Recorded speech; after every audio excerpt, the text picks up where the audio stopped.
Dans cette vidéo, tu vas découvrir comment la vie, avec sa sagesse silencieuse et mystérieuse, te positionne exactement à l'endroit où tu peux t'épanouir pleinement. Imagine-toi te réveiller un matin avec la certitude profonde que chaque pas que tu as fait jusqu'à maintenant t'a mené exactement ici, à cet instant précis. Que chaque chute, chaque détour, chaque décision qui te semblait erronée avait sa raison d'être. Que tout s'emboîte parfaitement là où tu te trouves en ce moment même. Dans cette vidéo, tu vas découvrir comment la vie, avec sa sagesse silencieuse et mystérieuse, te positionne exactement à l'endroit où tu peux t'épanouir pleinement. Je t'invite à porter un nouveau regard sur ton passé, à relâcher cette résistance qui t'épuise et à commencer enfin à faire confiance au processus de la vie. Car même si tu ne le vois pas toujours clairement, même si parfois le chemin semble obscur, tout a un sens profond. Es-tu prêt à embrasser cette nouvelle perspective? Accompagne-moi dans ce voyage et tu verras ta vie sous un jour complètement différent. La vision bouddhiste du lieu où nous sommes, l'interdépendance universelle. Le bouddhisme nous enseigne une vérité fondamentale. Rien dans cette vie n'arrive par hasard. Absolument rien. Chaque situation que tu traverses, chaque personne que tu rencontres, chaque expérience que tu vis, fait partie d'un immense tissu de causes et de conditions qui t'ont amené précisément au point où tu te trouves aujourd'hui. Selon les enseignements du Bouddha, tout surgit de l'interdépendance. Rien n'existe de manière isolée ou indépendante. Tout naît grâce à une multitude de facteurs qui se rejoignent à un moment très précis, créant ce que nous appelons le présent. Cela signifie que ton présent actuel est le résultat d'une chaîne immense et complexe de décisions, d'actions et de circonstances, les tiennes, mais aussi celles des autres et même celles de personnes que tu n'as jamais rencontrées. C'est vertigineux quand on y pense vraiment. Un nouveau regard sur ta vie. Quand nous regardons notre existence depuis cette perspective, quelque chose de profond se transforme en nous. Nous cessons de voir la vie comme une succession aléatoire de coups de chance ou d'injustice. Nous commençons à comprendre que nous sommes ici maintenant pour apprendre quelque chose de très concret, quelque chose d'essentiel à notre évolution. L'endroit où tu te trouves en ce moment même s'il te semble confus, douloureux ou incompréhensible, fait partie intégrante de ton chemin spirituel. Ce n'est pas une erreur, ce n'est pas un accident. C'est exactement là où tu dois être. L'impermanence et le flux constant. Le Bouddha parlait de l'existence comme d'un processus en constante transformation, où rien ne demeure identique et où tout coule comme une rivière. Si la vie t'a placé dans un scénario particulier, c'est précisément parce que ce scénario représente le terrain le plus fertile pour ta croissance personnelle et spirituelle. Pense à un jardin. Certaines plantes ont besoin d'ombre pour grandir, d'autres de plein soleil. Certaines préfèrent un sol rocheux, d'autres une terre riche et humide. De la même manière, ton âme a besoin de conditions spécifiques pour s'épanouir. Et la vie te les offre avec une précision remarquable. Le karma individuel. Dans le bouddhisme, on considère que chaque personne possède un karma individuel, fruit de ses pensées, de ses paroles et de ses actions passées. Mais attention, le karma n'est absolument pas une punition divine ou une forme de justice cosmique punitive. Le karma est simplement une conséquence naturelle, comme la gravité ou le cycle des saisons. C'est la loi de cause à effet, appliquée à notre vie intérieure et extérieure. Ce que tu plantes, tu le récoltes, mais pas de manière simpliste ou immédiate. Ce qui se manifeste dans ta vie aujourd'hui représente l'opportunité parfaite pour transformer tes habitudes les plus ancrées, pour comprendre tes attachements les plus profonds et pour cultiver une sagesse authentique. Ainsi, même une situation qui te paraît négative ou difficile devient un maître déguisé, un enseignant patient qui attend que tu sois prêt à recevoir sa leçon. Le présent parfait, être exactement où tu es, signifie aussi que la vie t'offre précisément ce dont tu as besoin pour ton éveil spirituel. Pas plus, pas moins. Si tu fais face en ce moment à une difficulté particulière, c'est parce que cette difficulté contient en elle-même la graine de ta libération future. Si au contraire tu jouis d'un moment de paix et de tranquillité, c'est parce que cet état te prépare à aller encore plus profond dans ta pratique spirituelle et ta compréhension de toi-même. Le bouddhisme ne nous invite jamais à rejeter ce qui nous arrive. Au contraire, il nous encourage à l'observer avec une attention totale, à l'accepter tel qu'il est, sans jugement ni résistance, et à découvrir patiemment l'enseignement qu'il recèle. Aucune erreur sur le chemin. De cette manière, la vision bouddhiste nous rappelle constamment qu'il n'existe aucune erreur sur le chemin de la vie. Bien que notre mental rationnel ait du mal à le comprendre et à l'accepter, absolument tout ce qui se produit fait partie d'un processus beaucoup plus vaste, qui nous guide progressivement vers la compréhension de notre véritable nature. Chaque pas que tu fais, chaque fois que tu trébuches, chaque victoire que tu remportes, tout cela te mène vers la même destination ultime, la libération de la souffrance et la rencontre avec ta sérénité intérieure la plus profonde. La loi du karma et les causes de nos expériences. Ton cahier de vie. Pense à ta vie comme à un grand cahier dans lequel tu écris une nouvelle phrase chaque jour. Certains jours, tu écris avec calme et clarté. D'autres jours, tu griffonnes avec colère ou frustration. Il y a des moments où tu écris avec une tendresse infinie et d'autres où tes mots sont durs et blessants. Ce cahier ne s'efface jamais. Ce que tu as écrit hier conditionne ce que tu peux écrire aujourd'hui. Et ce que tu écris aujourd'hui influencera ce que tu écriras demain. C'est cela, le karma. C'est l'empreinte que laissent tes pensées, tes paroles et tes actions dans le tissu même de ta réalité. Le karma n'est pas une punition imposée par une force extérieure. C'est la conséquence naturelle et logique de ce que toi-même tu continues à inscrire dans ton livre de vie, jour après jour. L'histoire de l'arbre et du voyageur. Laisse-moi te raconter une petite histoire qui illustre parfaitement ce principe. Il y avait un jeune homme qui passait chaque matin devant le même arbre sur le chemin de son travail. Il marchait toujours pressé, énervé, convaincu que sa vie n'avait aucun sens et qu'il était prisonnier d'une existence médiocre. Il ne regardait jamais vraiment cet arbre. Il était trop absorbé par ses pensées négatives, par ses frustrations et ses rancœurs.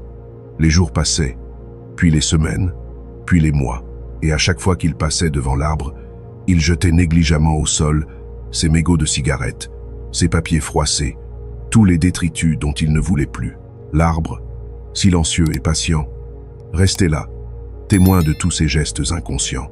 Un jour, après une terrible tempête qui avait bouleversé toute la ville, le jeune homme perdit son emploi. Désespéré, sans direction ni repère, il se retrouva à errer sans but dans les rues, épuisé et découragé. Il finit par s'asseoir au pied d'un arbre pour se reposer. Sans s'en rendre compte, il s'était assis sous le même arbre devant lequel il était passé des centaines de fois. L'arbre sous lequel il avait déversé tant de fois son mécontentement et ses déchets. En regardant autour de lui, il aperçut toute cette saleté accumulée sous ses pieds, les mégots, les papiers, toute cette accumulation de négligence. À cet instant précis, une révélation le frappa comme la foudre. Il était assis sur le résultat direct de ses propres actions, sur tout ce qu'il avait jeté sans y penser, sans se soucier des conséquences. La leçon de l'arbre. Mais l'arbre, malgré tout ce qu'il avait subi, lui offrait généreusement son ombre et son abri. Et le jeune homme comprit alors quelque chose de profond. De la même façon qu'il avait sali ce lieu par ses négligences répétées, il pouvait aussi commencer à le nettoyer. Ce jour-là, il ramassa chaque papier, chaque mégot.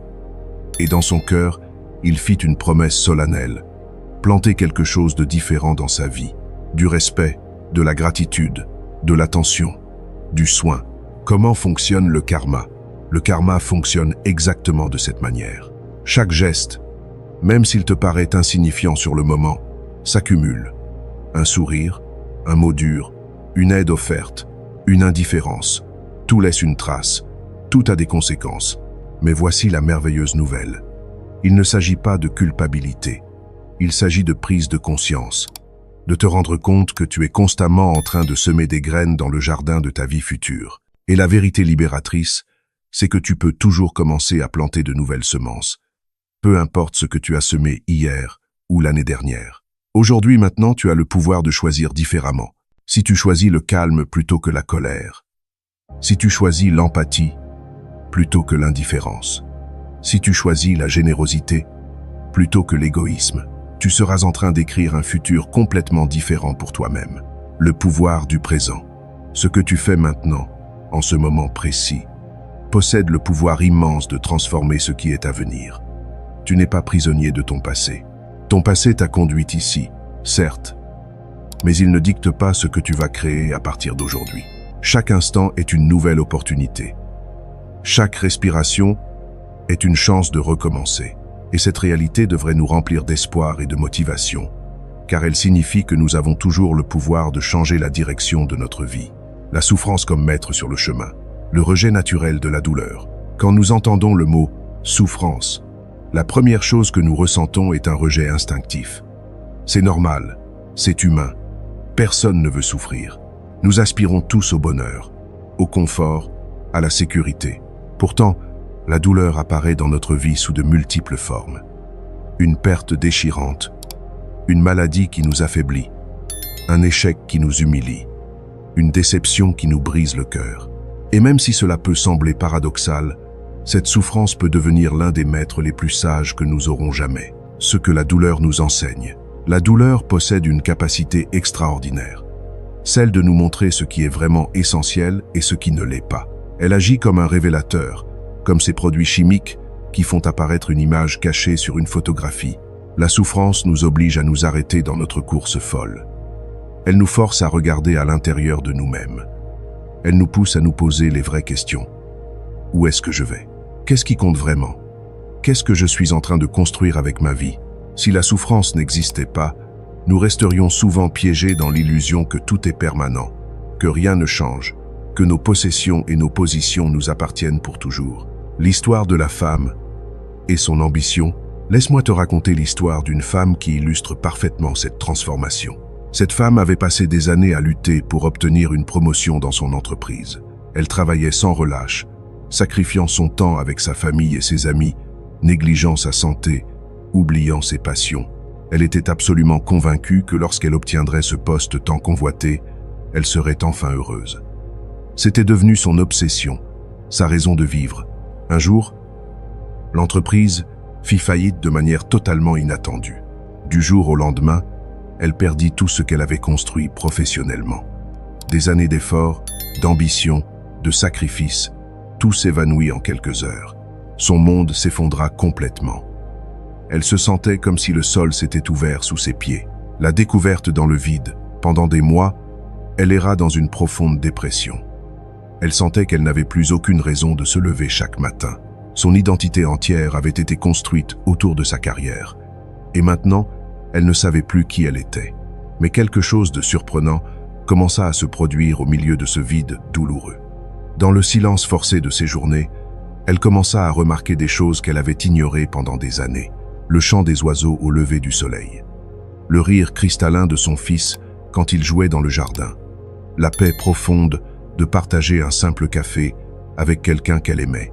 La beauté d'un coucher de soleil qu'elle prenait enfin le temps d'observer. Lentement, elle découvrit que le bonheur qu'elle cherchait si loin, dans un poste, dans un salaire, dans une reconnaissance externe, était en réalité caché dans ce qu'elle avait de plus proche et de plus simple.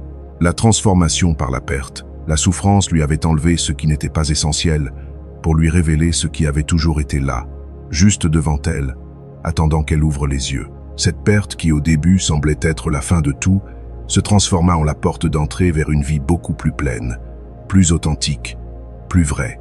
Le rôle de la douleur. La douleur ne vient pas pour nous détruire, même si c'est ce que nous ressentons sur le moment. Elle vient pour nous réveiller. Elle est comme une alarme qui sonne, pour nous sortir d'un sommeil qui pourrait devenir dangereux. Elle nous rappelle que rien ne dure éternellement, que tout change, que s'accrocher trop fort à quoi que ce soit ne fait qu'ajouter du poids à notre existence. Quand nous arrêtons de lutter contre l'inévitable et que nous l'acceptons comme une partie naturelle du voyage, la souffrance cesse d'être notre ennemi. Elle devient notre allié dans le processus de transformation. Apprendre à écouter la souffrance. Il ne s'agit pas de chercher la souffrance ou de s'y complaire. Il s'agit d'apprendre à l'écouter quand elle se présente, car elle a toujours quelque chose d'important à nous dire.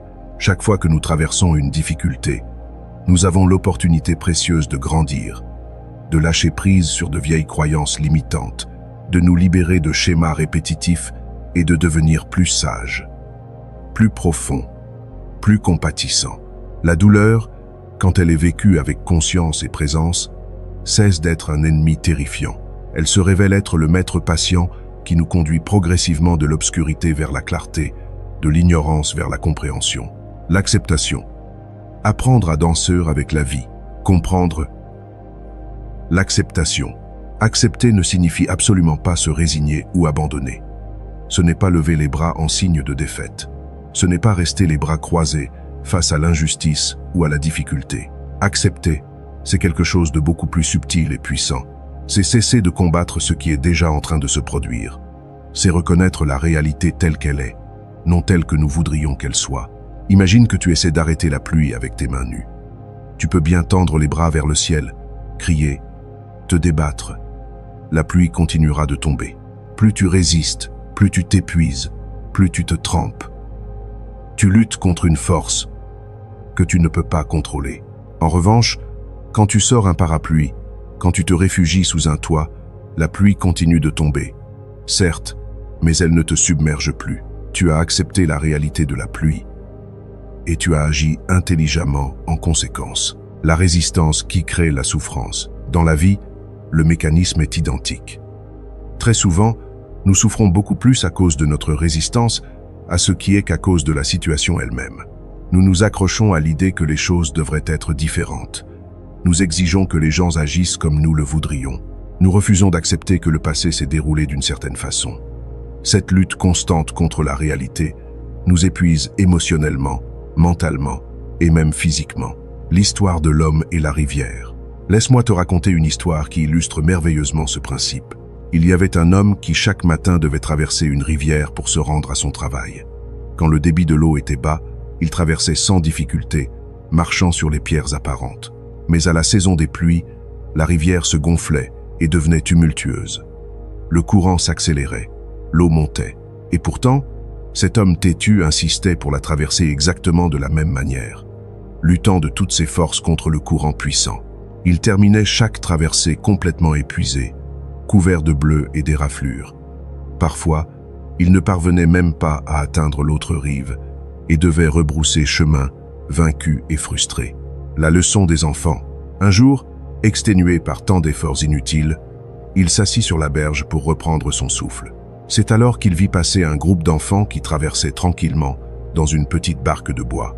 Ils ne luttaient pas contre l'eau. Ils ne tentaient pas de dominer le courant. Ils se laissaient simplement porter, guidant doucement leur embarcation jusqu'à l'autre rive. Ils riaient, ils chantaient. Ils faisaient de la traversée un jeu plutôt qu'un combat. Ce jour-là, l'homme comprit quelque chose de fondamental. La rivière n'était pas son ennemi. Il avait simplement besoin d'apprendre à danser avec elle plutôt que de la combattre. Le pouvoir de l'acceptation. Accepter la vie, c'est comme monter dans cette barque. Tu ne contrôles pas l'eau. Tu ne peux pas arrêter le courant. Tu ne peux pas changer la nature de la rivière. Mais tu peux choisir comment tu navigues sur elle. Ce que tu résistes persiste. Ce que tu acceptes se transforme. C'est une loi fondamentale de l'existence. Quand tu cesses de gaspiller ton énergie à lutter contre l'inévitable, toute cette force que tu dépensais en résistance se convertit miraculeusement en clarté pour agir là où tu as réellement du pouvoir. Accepter n'est pas se conformer. Il est crucial de comprendre cette nuance. Accepter ne signifie absolument pas se conformer à une situation injuste ou destructrice. Cela ne veut pas dire rester passif face à ce qui peut et doit être changé. Accepter signifie regarder la réalité en face, sans fuite ni déni, et se demander « Qu'est-ce que je peux apprendre de cette situation ? Quel pas concret puis-je faire à partir d'ici ? Où se trouve mon véritable pouvoir d'action ?» Depuis cette attitude lucide et ancrée, même les situations les plus difficiles deviennent un terrain fertile pour ta croissance personnelle. La confiance profonde, apprendre à danser avec ce que la vie apporte, est un acte de confiance profonde. C'est avoir foi dans le fait que chaque instant a un but, même si tu ne le perçois pas sur le moment. C'est faire confiance au processus, en comprenant que même les expériences douloureuses te préparent à quelque chose de plus vaste, de plus profond. Et quand tu développes cette confiance fondamentale, la vie cesse de ressembler à une lutte épuisante et constante. Elle commence à se révéler comme un voyage fascinant, où chaque tournant, chaque détour, même les plus inattendus, a un sens dans l'ensemble du parcours. Le détachement et la transformation intérieure, la source de notre souffrance. Une grande partie de notre souffrance ne provient pas de ce qui se passe à l'extérieur de nous, mais de la manière dont nous nous accrochons aux choses, aux personnes, aux situations et même à nos propres idées. Il nous est très difficile de lâcher prise.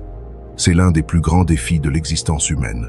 Nous nous attachons à une relation parce que nous croyons que sans cette personne, nous ne pourrons pas vivre, que notre bonheur dépend entièrement de sa présence. Nous nous attachons à un travail parce que nous pensons que notre valeur, en tant qu'être humain, dépend de ce poste, de ce titre sur notre carte de visite.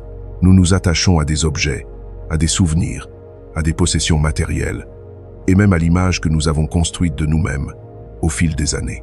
La nature du changement. Le problème fondamental, c'est que tout change constamment. Absolument rien ne reste identique. C'est la loi universelle de l'impermanence. Les personnes évoluent et se transforment. Les lieux changent de visage. Les situations arrivent comme des vagues et repartent de la même façon. Tout est en perpétuel mouvement. Quand nous tentons de retenir ce qui, par sa nature même, est destiné à évoluer et à changer, la douleur apparaît inévitablement. C'est comme essayer d'attraper l'eau avec tes mains. Plus tu serres fort, plus elle s'échappe rapidement entre tes doigts. L'histoire du voyageur et son sac à dos. Laisse-moi te raconter une histoire profonde. Il y avait un voyageur qui portait un énorme sac à dos. À l'intérieur, il gardait absolument tout ce qu'il avait accumulé au cours de sa vie. Des souvenirs précieux, des réussites dont il était fier, des objets de valeur sentimentale, mais aussi des peurs anciennes, des rancœurs tenaces, des culpabilités paralysantes. Au début de son voyage, le sac lui paraissait relativement léger, supportable. Mais avec les années qui passaient, avec les kilomètres parcourus, il devenait de plus en plus lourd, presque insupportable. Chaque pas demandait un effort considérable. Chaque kilomètre se transformait en véritable supplice. Son dos lui faisait constamment mal. Ses épaules étaient meurtries, mais il continuait à porter ce fardeau, convaincu qu'il en avait besoin. La rencontre avec le sage. Un jour, complètement épuisé, au bord de l'effondrement, il rencontra un vieil homme assis paisiblement à l'ombre d'un grand arbre. Le voyageur se laissa tomber devant lui et lui raconta son histoire, sa fatigue, son fardeau, sa souffrance. Le vieil homme l'écouta avec une attention profonde et bienveillante. Puis il lui sourit doucement et lui demanda « Pourquoi continue? Tu as porté tout cela si tu n'en as plus besoin pour avancer ?» La découverte libératrice. Le voyageur, surpris par cette question si simple et pourtant si percutante, ouvrit son sac à dos. En examinant son contenu, il découvrit avec stupéfaction qu'une grande partie de ce qu'il transportait depuis si longtemps consistait en pierres lourdes qu'il avait ramassées sans même s'en rendre compte au fil de son chemin.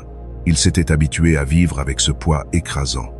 Il avait fini par croire que c'était une partie inséparable de son identité, que ces pierres le définissaient en tant que personne. Ce jour-là, il prit une décision qui allait changer sa vie. Il vida complètement son sac à dos. En laissant tomber les pierres une à une, en les regardant rouler au loin, il ressentit une légèreté qu'il n'avait pas connue depuis très, très longtemps. C'était comme si des chaînes invisibles se brisaient. Ce qui reste vraiment, il ne perdit rien d'essentiel dans ce processus. Ses souvenirs les plus précieux, ses apprentissages les plus importants restaient avec lui, gravés dans son cœur et son esprit.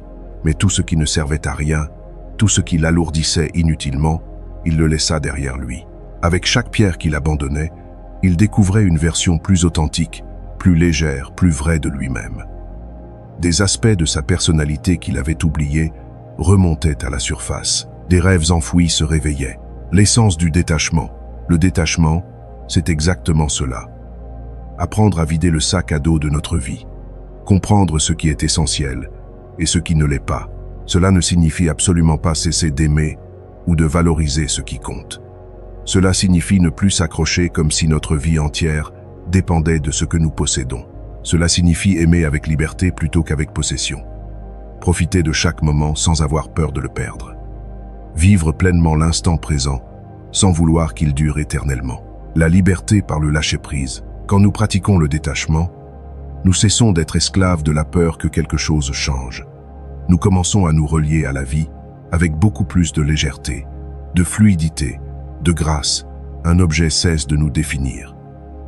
Une personne cesse d'être une possession. Un succès ou un échec cesse d'être des étiquettes permanentes que nous portons comme des tatouages indélébiles. Et dans cet espace vide qui s'ouvre à l'intérieur de nous, quelque chose de nouveau et de merveilleux apparaît, la possibilité authentique de nous transformer. Le pont vers la liberté. Le détachement est un pont magnifique vers la liberté véritable. Il nous enseigne à regarder ce que nous avons avec une profonde gratitude, mais sans obsession ni dépendance, à profiter pleinement de ce qui est présent, mais aussi à être capable de le laisser partir quand le moment arrive naturellement. Et le plus important de tout, il nous rappelle constamment que notre essence la plus profonde ne dépend de rien d'extérieur. Notre vraie nature. Nous ne sommes pas ce que nous possédons. Nous ne sommes pas ce que nous accomplissons. Nous ne sommes pas non plus ce que nous perdons en chemin. Nous sommes infiniment plus que tout cela. La transformation intérieure véritable commence précisément quand nous cessons de nous identifier à tout ce qui va et vient, à tout ce qui est temporaire et changeant, et que nous commençons à découvrir ce qui demeure toujours, stable et immuable, au plus profond de notre être. Cette paix intérieure qui ne dépend de rien, cette clarté de vision qui traverse tous les événements, cette sagesse silencieuse qui ne bouge pas même quand tout autour de nous est en mouvement et en transformation. Le chemin de la légèreté. Chaque fois que tu laisses tomber une pierre de ton sac à dos, tu fais un pas de plus vers ta liberté authentique. Chaque fois que tu pratiques le détachement conscient, tu te rapproches un peu plus de ta vraie nature, de qui tu es réellement au-delà de tous les rôles et de toutes les identifications. Et alors, progressivement, la vie cesse de ressembler à un fardeau épuisant. Elle commence à se révéler comme un chemin léger, ouvert et rempli de possibilités infinies. L'importance de l'attention pleine pour comprendre le présent, le piège du temps mental. Nous vivons dans un monde qui nous entraîne constamment vers le futur, ou nous enchaîne au passé. C'est devenu notre mode de fonctionnement par défaut. Nous pensons sans arrêt à ce que nous devons faire demain, à ce que nous n'avons pas encore accompli, à ce qui nous préoccupe et nous inquiète. Ou bien nous repassons inlassablement en boucle ce que nous avons fait, ce que nous avons perdu, ce que nous aurions dû dire ou faire différemment. Et ainsi, prisonniers de ces deux dimensions temporelles qui n'existent que dans notre esprit, nous oublions complètement le seul endroit où la vie se déroule vraiment, le moment présent, ici et maintenant. Qu'est-ce que l'attention pleine?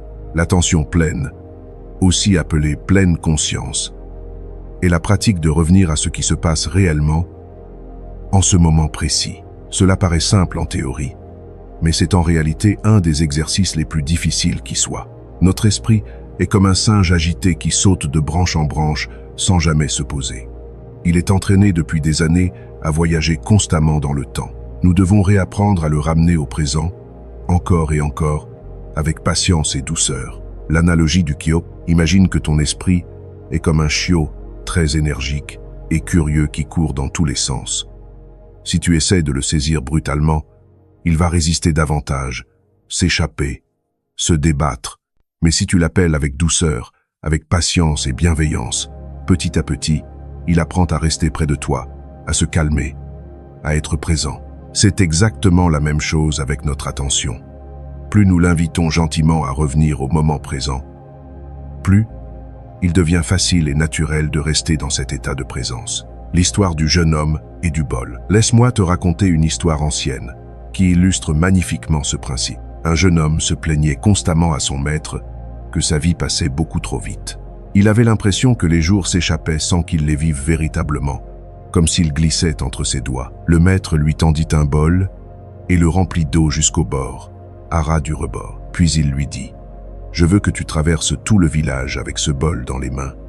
Mais fais très attention, tu ne dois pas renverser une seule goutte d'eau. » Le jeune homme prit le bol avec précaution et commença à marcher dans les rues du village. Autour de lui, il y avait du bruit, des conversations animées, des marchands qui l'interpellaient, des enfants qui couraient en riant. Mais lui maintenait toute son attention concentrée sur le bol, conscient de chaque pas qu'il faisait, de chaque respiration, du moindre mouvement qui aurait pu faire déborder l'eau. La double leçon. Quand il revint vers le maître, il était fier de lui. « Je n'ai pas renversé une seule goutte » annonça-t-il avec satisfaction. Le maître sourit avec bienveillance et lui demanda « As-tu vu les gens du marché?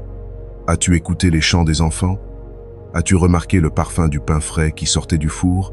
Le jeune homme secoua la tête, un peu confus. Il n'avait rien vu de tout cela. Le maître lui dit alors « Tu as été tellement concentré sur le fait de ne rien perdre que tu as raté l'essentiel du voyage. » Le vrai sens de l'attention pleine. C'est exactement ce qui nous arrive si souvent dans la vie. Nous croyons que vivre avec attention signifie se focaliser intensément sur un seul détail, alors qu'en réalité, c'est s'ouvrir pleinement à tout ce qui se déroule dans cet instant.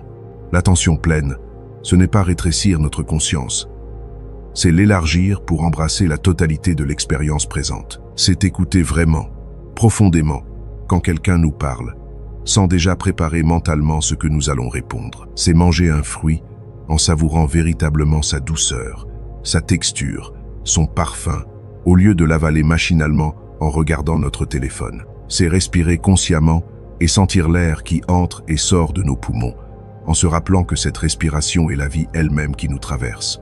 La transformation du quotidien. Pratiquer l'attention pleine transforme radicalement notre expérience du quotidien. Soudain, les journées ne semblent plus répétitives, vides ou monotones. Chaque geste, même le plus banal, se transforme en opportunité d'éveil, de présence, de connexion avec la vie. Se laver les mains, marcher quelques pas, écouter un son, observer le ciel qui change. Tout devient une porte vers une présence plus profonde. Quand nous entraînons cette capacité de présence, nous commençons à comprendre beaucoup mieux notre moment présent. Nous voyons avec clarté comment nous nous sentons réellement, ce que nous pensons vraiment, ce que nous avons besoin de lâcher. L'antidote à la dispersion. L'attention pleine n'est pas une fuite de la vie. C'est au contraire une immersion totale dans celle-ci, avec tous nos sens éveillés et disponibles. C'est l'antidote parfait contre la précipitation constante, contre la dispersion mentale, contre cette sensation désagréable que le temps s'écoule sans que nous en profitions vraiment. Et quand nous apprenons à vivre de cette manière, chaque instant devient précieux, chargé de sens et de richesse. La révélation de l'extraordinaire. Nous n'avons plus besoin d'attendre qu'arrive quelque chose d'extraordinaire pour nous sentir vivants et heureux. L'extraordinaire est déjà ici, caché dans le simple, dans ce qui a toujours été devant nous, mais que nous ne voyons pas. Le présent est un cadeau que nous ignorons trop souvent, emportés que nous sommes par nos préoccupations mentales. L'attention pleine est la clé précieuse qui nous permet d'ouvrir ce cadeau et de découvrir que même si le monde change sans cesse autour de nous, nous avons toujours cet instant, maintenant, pour l'habiter pleinement et consciemment. Comment cultiver la confiance dans le processus de la vie? Le défi de la confiance, faire confiance à la vie, n'est vraiment pas facile. C'est l'un des plus grands défis spirituels que nous ayons à relever. Quand tout va bien, quand les choses se déroulent comme nous l'espérons, nous sentons naturellement que nous sommes en harmonie avec l'existence, que le chemin a un sens, que tout est à sa place. Mais dès que les difficultés surgissent, quand quelque chose se brise ou ne se déroule pas comme nous l'avions prévu, notre confiance vacille dangereusement. Parfois, elle s'effondre complètement. C'est précisément dans ces moments-là, quand tout semble incertain et chaotique, que nous avons le plus besoin de nous rappeler que chaque expérience fait partie intégrante d'un processus plus vaste. Accepter le non-contrôle. Cultiver la confiance commence par une acceptation fondamentale. Nous ne pouvons pas tout contrôler. C'est difficile à admettre pour notre ego, mais c'est libérateur une fois accepté. Notre mental veut désespérément avoir des réponses immédiates à toutes ces questions. Il veut savoir exactement où nous allons, ce qui va se passer demain, comment les choses vont se terminer. Mais la vie ne fonctionne tout simplement pas de cette manière. La vie se déploie instant après instant, comme un livre qui s'écrit page après page, ligne après ligne. Vouloir lire le livre entier à l'avance ne génère que frustration, anxiété et déception. La beauté du voyage, c'est justement de ne pas connaître la fin, marcher pas à pas. La confiance naît quand nous arrêtons d'exiger des certitudes absolues et que nous apprenons à marcher pas à pas, en faisant confiance que chaque pas nous mène quelque part, même si nous ne voyons pas encore la destination. Il y a une question très utile et puissante que nous pouvons nous poser régulièrement. Dans quel but? Pour quel apprentissage cette situation que je vis maintenant pourrait-elle m'être utile? Nous ne trouverons pas toujours la réponse immédiatement. Parfois, il faut des mois ou même des années pour comprendre. Mais au moins, nous ouvrons une fenêtre à la possibilité que ce qui se passe a un sens qui dépasse notre compréhension immédiate. La sagesse rétrospective, très souvent, en regardant en arrière avec le recul du temps, nous nous rendons compte que ce qui nous semblait être un terrible obstacle était en réalité une préparation pour quelque chose de meilleur une protection contre un chemin qui n'était pas le nôtre.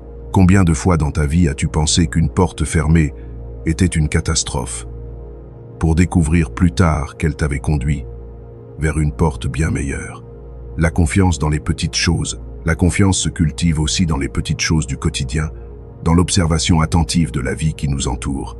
Quand tu observes comment ton corps respire tout seul, sans que tu aies à y penser, comment une blessure cicatrise naturellement, sans que tu doives donner des instructions conscientes, comment une minuscule graine plantée dans la terre se transforme miraculeusement en un arbre majestueux.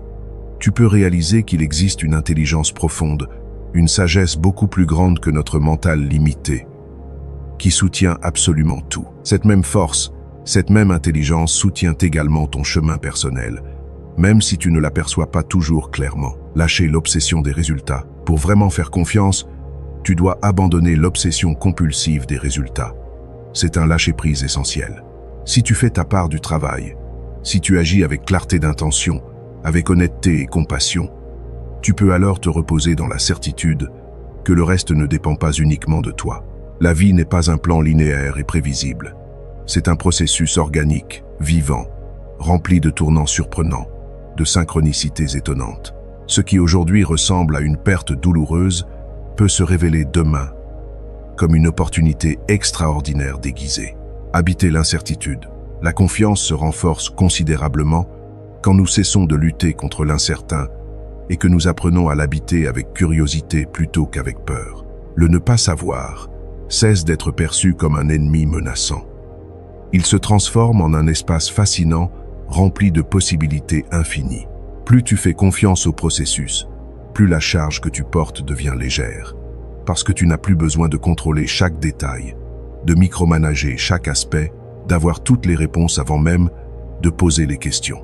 Ce que la confiance signifie vraiment. Faire confiance ne signifie absolument pas que tout sera facile, que tu ne rencontreras plus de difficultés, que la vie sera un long fleuve tranquille. Cela signifie que quoi qu'il arrive, quelles que soient les tempêtes que tu traverses, tu auras toujours la capacité intérieure de les traverser et d'apprendre quelque chose de profondément valable en chemin. Cela signifie te rappeler constamment que tu es exactement à l'endroit où tu as besoin d'être pour faire ton prochain pas d'évolution, et que même quand tu ne comprends pas ce qui se passe, même quand tout semble chaotique, la vie te guide vers quelque chose que tu ne découvriras que plus tard. Vivre avec un sens profond, selon le Dharma, au-delà des apparences extérieures. Vivre avec un sens profond ne signifie pas avoir un grand plan impressionnant qui épate tout le monde, ni atteindre des objectifs spectaculaires qui nous transforment en quelqu'un de spécial aux yeux des autres. Vivre avec un sens profond est à la fois beaucoup plus simple et beaucoup plus profond que ses aspirations superficielles. Cela signifie aligner chaque jour ce que nous pensons, ce que nous disons et ce que nous faisons avec ce qui nous connecte véritablement à la paix intérieure et au bien-être de tous les êtres. Le vide sans direction. Quand nous n'avons pas de sens profond dans notre vie, l'existence se transforme en dérive sans direction. Nous nous levons chaque matin, nous accomplissons des tâches, nous traversons nos journées. Mais au fond de nous, il y a un vide troublant, une sensation que quelque chose d'essentiel manque. C'est comme naviguer sur un bateau sans boussole, sans destination. Tu bouges, certes, mais tu ne vas nulle part vraiment. En revanche, quand nous vivons avec un sens profond qui nous guide, même les tâches les plus simples et ordinaires acquièrent une dimension nouvelle, une signification riche. Préparer un repas avec amour, prendre soin d'un enfant avec présence, écouter véritablement un ami qui souffre, travailler en silence avec conscience. Tous ces actes deviennent chargés de valeur et de beauté. Le sens vient de l'intérieur. Le sens profond n'est pas quelque chose que tu dois inventer artificiellement ou aller chercher à l'extérieur de toi. Il n'est pas dans un livre de développement personnel ou dans les conseils d'un gourou. Il est déjà présent à l'intérieur de toi, patiemment en attente que tu le découvres, que tu l'écoutes, que tu lui donnes de l'espace pour se manifester. Ce sens se révèle quand tu écoutes avec attention ce qui te met vraiment en mouvement, ce qui éveille une passion authentique en toi, ce qui te donne une paix profonde et durable. Pour certaines personnes, ce sera l'enseignement, la transmission de savoir. Pour d'autres, ce sera la création artistique sous toutes ses formes. Pour d'autres encore, ce sera le service aux autres, l'aide concrète. Et pour d'autres, ce sera simplement vivre chaque instant avec le plus d'amour et de conscience possible. Tous les chemins sont valables. Il n'existe pas un sens qui soit meilleur qu'un autre. Il n'y a pas de hiérarchie dans l'authenticité. Ce qui est important, c'est que ton sens personnel naisse de l'authenticité la plus profonde et du désir sincère d'apporter quelque chose de positif au monde. Le Dharma, compris comme le chemin vers la vérité et l'harmonie universelle, nous rappelle constamment que le sens de notre vie est toujours lié au bien collectif. Il ne s'agit jamais uniquement de toi, de ton bonheur personnel et égoïste. Il s'agit aussi de comprendre comment ta vie peut devenir une contribution, grande ou petite peu importe, qui allège la souffrance dans le monde, qui sème des graines de paix et de compassion. La qualité de la présence, quand tu vis de cette manière, le sens de ton existence ne dépend plus des résultats extérieurs, des applaudissements, de la reconnaissance ou du succès matériel. Il dépend de la qualité avec laquelle tu offres chaque moment de ta vie. C'est un changement de paradigme radical, un refuge dans les tempêtes. Le sens profond devient aussi un refuge précieux dans les jours difficiles. Quand les tempêtes de la vie se déchaînent, quand tout semble s'écrouler, si tu sais pourquoi tu fais ce que tu fais, peu importe que le chemin se complique ou devienne plus escarpé, tu continues d'avancer parce que tu sais que chaque pas, même hésitant, a un sens qui le soutient et le justifie. Commencez maintenant. Et voici la clé libératrice. Tu n'as pas besoin d'attendre d'avoir tout compris, d'avoir un plan parfait tracé devant toi. Tu peux commencer maintenant avec de petits gestes conscients. Fais de ta vie un espace où chaque parole prononcée, chaque action accomplie deviennent des semences de bonté, de sérénité et de compassion profonde. C'est un sens qui ne s'épuise jamais, qui ne se tarit jamais, qui reste toujours disponible et nourrissant. Conclusion. Tu es exactement là où tu dois être. Le voyage que nous avons parcouru. Maintenant que nous avons cheminé ensemble à travers ces enseignements profonds, que nous avons exploré ces perspectives transformatrices, je veux que tu te rappelles quelque chose de fondamental, quelque chose d'essentiel. La vie te place toujours exactement là où tu dois être. Pas un centimètre à côté, pas dans le mauvais endroit. Exactement là où tu peux grandir le plus. Tout ce que tu as vécu jusqu'à maintenant, les moments lumineux comme les périodes sombres, les réussites comme les échecs, les rencontres comme les séparations, tout cela t'a conduit précisément jusqu'ici, jusqu'à cet instant où tu écoutes ou lis ces mots. Rien n'arrive par hasard. Ce n'est pas une coïncidence que tu sois en train de recevoir ce message aujourd'hui. Il n'y a pas de hasard dans ces choses-là. Tu es exactement à l'endroit où tu as besoin d'être pour faire ton prochain pas vers une vie plus pleine, plus légère, plus consciente et plus authentique. Chaque enseignement que nous avons exploré ensemble, la vision bouddhiste de l'interdépendance, la compréhension profonde du karma, la souffrance comme maître, l'acceptation comme libération, le détachement comme chemin vers la liberté, l'attention pleine comme clé du présent, la confiance dans le processus et le sens profond de l'existence, tous ces enseignements sont des outils précieux que tu peux maintenant intégrer dans ta vie quotidienne. Un nouveau commencement. N'oublie jamais, tu n'es pas le résultat de tes erreurs passées. Tu es la somme de toutes tes expériences, et chacune d'entre elles, sans exception, contenait un enseignement précieux. À partir de maintenant, à partir de ce moment présent, tu peux choisir consciemment comment tu veux écrire la suite de ton histoire. Tu peux choisir les graines que tu veux planter dans le jardin de ta vie. L'invitation de Esprit Zen. Je te remercie profondément d'avoir cheminé avec moi jusqu'ici, de m'avoir offert ton temps et ton attention. Si ce message a résonné en toi, si quelque chose s'est éveillé, je t'invite chaleureusement à t'abonner à la chaîne Esprit Zen.